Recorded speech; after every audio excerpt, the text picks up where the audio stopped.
What is good? What is good? What is good? Today is Thursday, September 18th, and we had an absolute banger of a trade today. So on Tuesdays and Thursdays, I have like math recitation at like 8, so it is hard to trade on those days, but today was a phenomenal day for that, and it worked out great. So, if we look at hourly draws coming into market open, okay, I just took one away.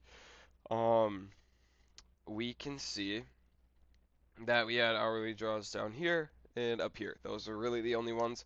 And on ES, we had one here and here. And on ES, this was way more attainable when market open. We were way closer than we were on NASDAQ.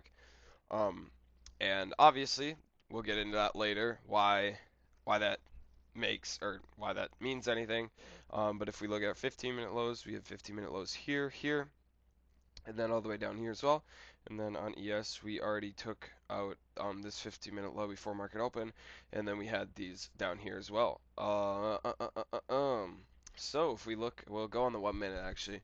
Um, we can see that right off of market open, we go up, we sweep out these highs, and we were actually very close to making a bearish SMT right here from these um, to those highs, but we didn't. But still, same kind of, you can still see it, and it still kind of plays out.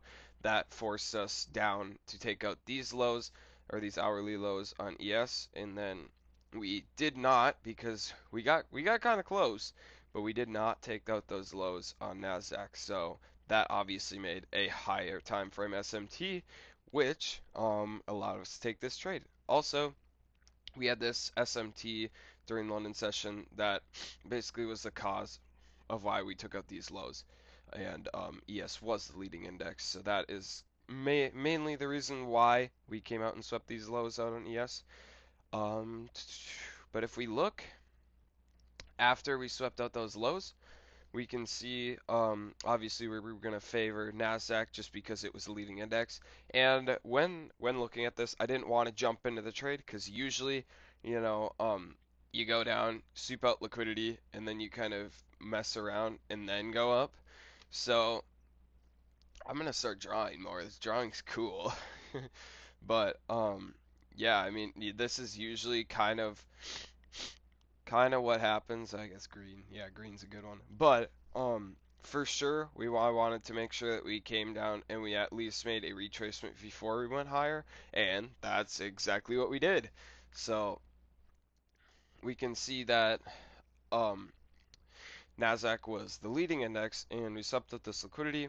We made our bullish just move up, and then we had our 5 minute retrace. Uh, I don't think we technically closed a 5 minute bearish candle on Nasdaq, but we did on ES. Yeah, so I think um, we didn't, but we were pretty dang close. And this is honestly enough for me, knowing that it's a leading index. We made a 5 minute or 5 minute retracement on the correlated index, and also this is perfect price action. I mean, this is great price action from this point on. Um, So yeah, then we took a trade off of these two great looking bullish candles. I mean, I feel like I'm getting to the point where I genuinely can, I see these patterns every single day, and I'm starting to learn them, and I love that. I know that that is 100%.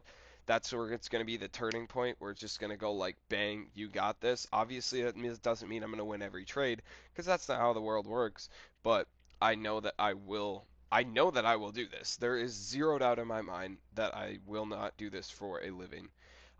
But we can see that we got filled up here mainly because my trade locker was kind of being stupid, and it like wasn't letting me enter here. It would like crashed, so I had to reopen the app, and by the time I did, got filled here.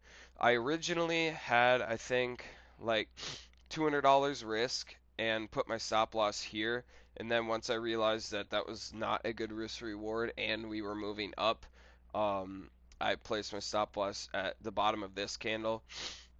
And overall, I should have just done this immediately and then risked probably like 250 on this trade because it was a great trade. I mean, I had zero doubt about, well, obviously I can't say that, but there was a very high probability in my brain that we were going to go and fill this trade out. But I didn't want to set my stop loss too shallow just because we could have messed around a little bit more because this obviously is a very high time for SMT. But if we look, perfect bullish candles right up to take profit, absolutely smashed it. And yeah, I mean that was the trade. We ended up as a stop loss here. I think this was risking like 110, and then we ended up walking away with 140. So could have definitely risked more, and I definitely should have because I was pretty confident in this trade. I was pretty confident in this trade. I don't want to say I was like knowing that it was going to happen, but I was very confident in this trade. And obviously, beautiful price action filled out greatly, and yeah, it's a great day, man. And obviously, if I would have lost this trade, it's still a great day, and that's how you got to live. That's genuinely how you have to live life as a trader. Know that this stuff it plays out. I am the casino and I have an edge over the market. And I'm going to keep growing more and more every single day. My market intuition is going to keep growing and yeah, man. But overall, wonderful trading day. I love and appreciate all you and I will see you guys later. See what the rest of the week brings.